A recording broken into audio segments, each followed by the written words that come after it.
ঢাকা সহ সারা দেশে টানা বৃষ্টিপাত হচ্ছে।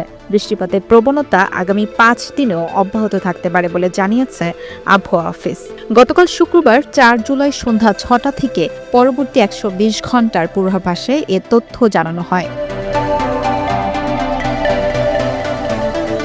বিজ্ঞপ্তিতে বলা হয়, শনিবার 5 জুলাই সন্ধ্যা 6টা থেকে পরবর্তী 24 ঘন্টা ঢাকা, খুলনা, বরিশাল, চট্টগ্রাম ও সিলেট বিভাগের অনেক জায়গায় এবং রংপুর, রাজশাহী ও ময়মনসিংহ বিভাগের কিছু কিছু জায়গায় অস্থায়ীভাবে দমকা হাওয়াসহ হালকা থেকে মাঝারি ধরনের বৃষ্টি অথবা বজ্রসহ বৃষ্টি হতে পারে। সেই সঙ্গে সারা দেশের কোথাও কোথাও মাঝারি ধরনের ভারী থেকে ভারী বর্ষণ হতে পারে।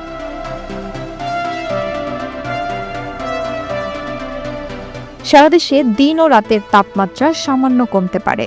আগামীকাল রোববার 6 জুলাই সন্ধ্যা 6টা থেকে পরবর্তী 24 ঘন্টা রাজশাহী, ঢাকা, খুলনা, বরিশাল, ময়মনসিংহ, চট্টগ্রাম ও সিলেট বিভাগের অধিকাংশ জায়গায় এবং রংপুর বিভাগের অনেক জায়গায় অস্থায়ী দমকা হাওয়া সহ হালকা থেকে মাঝারি ধরনের বৃষ্টি অথবা বজ্রসহ বৃষ্টি হতে পারে।